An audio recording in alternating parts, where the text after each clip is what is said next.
आइल हल्दी समाना नानवा पहले रहले काशी के कमानावा और चलना पहले दिहले चलना पहले दिहले देश के किसनावा मनवा बाबूर हो लागे तबल रहबू घर के रचानी मनवा बाबूर लागे तबल रहबू घर के रचानी मनवा बाबूर लागे हरियाणा पंजाब उत्तरी प्रदेश के किसाना हरियाणा पंजाब उत्तर प्रदेश के किसाना दिल्ली के घेरी निहले चारे सिनाना। मैंने जो यहाँ घूम कर देखा है, यहाँ आज तक किला बंदी नहीं है। 2 एकड़ जमीन है 10 जगह पे।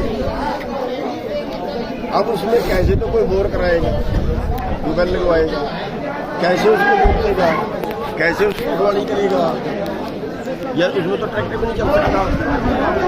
तो सबसे यहाँ पे जो 2-3 चीज़ों की बहुत सख्त जरूरत है। एक सबसे पहले की दूसरा, यहाँ की जमीन बहुत बढ़िया है, यहाँ पानी भी बहुत है। एक नहर नहीं, यहाँ का जो पानी है वो हर खेत को पानी लग सकता है। आप मोटे तौर पे मानिए भारत के अंदर अगर 100 लीटर बारिश होती है तो 25 लीटर पानी का उपयोग होता है, 75 लीटर पानी वापस गए तो समुद्र में चला जाता है, जबकि वो 100% शुद्ध पानी होता है। और दूसरा, भारत की भौगोलिक स्थिति देखिए, उत्तराखंड का पानी राजस्थान में जाता है, हिमाचल का पानी बिहार में आता है। लेकिन असलियत ये है कि यहाँ पे खेती में किसी का ध्यान नहीं है और उस पर बजट खर्च नहीं किया गया। पहली पंचवर्षीय योजना में हम देखें 14% बजट खर्च किया गया और अब देखें 2% बजट भी खेती पे नहीं होता है। तो 2 और तीसरी चीज यहाँ पे मंडी का, किसान लेके कहाँ बेचे, कहाँ उसका कंपटीशन हो, कहाँ पे सारे व्यापारी आए, वो जगह ही नहीं है, मंडियाँ ही नहीं है।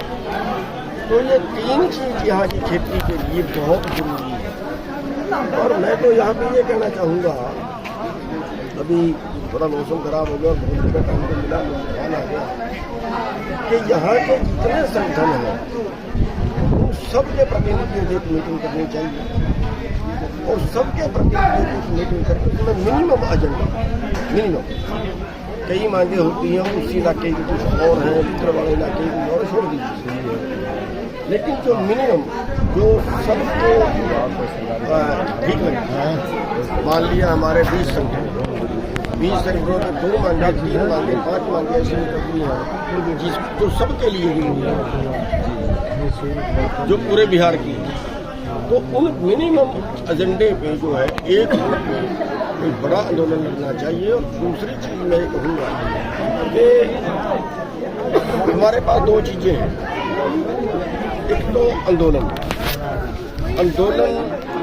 पहली बात तो हम इकट्ठे नहीं होते, अगर इकट्ठे हो भी जाए तो आर पार का नहीं मिलता।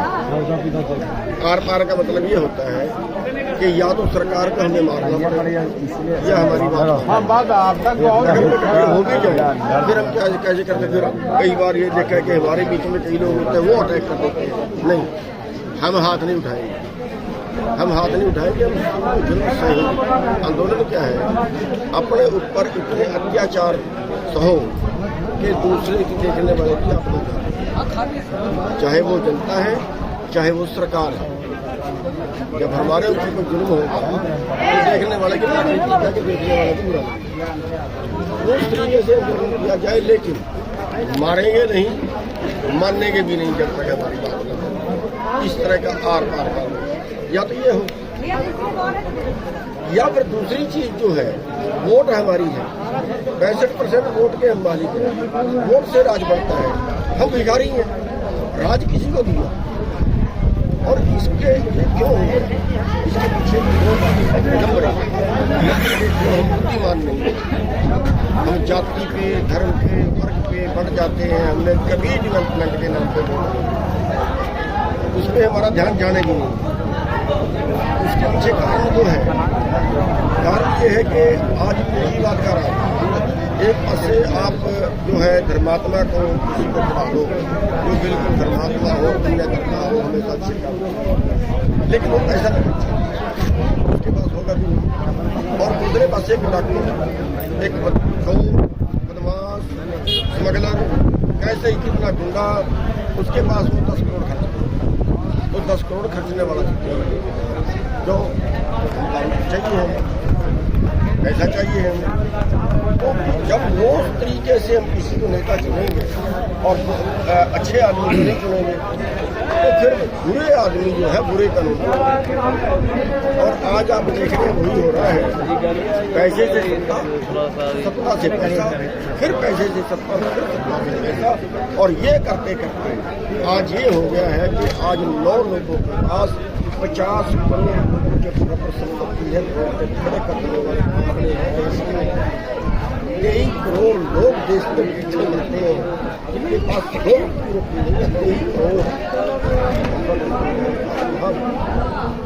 एक बात और देश को आजाद कराने में, देश को आजाद रखने में इन कारपोरेट वालों का, इन पूंजीपतियों वालों का, इन नेताओं का कोई योगदान नहीं।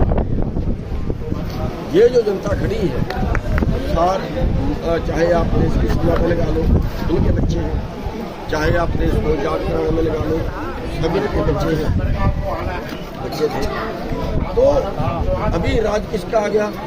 केवल 0.5% लोग हैं जो उतना पैसा खर्चेगा। एमपी का इलेक्शन है, 20 करोड़ खर्चेगा, तो 20 करोड़ जो खर्चेगा वो 100 करोड़ कमाएगा। और 20 करोड़ कौन खर्चेगा? अगर आप पूरे बिहार से 20 करोड़ खर्चने वाले देखो तो 0.5%, तो फिर पैसे वाला करा जाए। और ये बस चल रहा है। यहाँ की सरकार को क्या कहना है?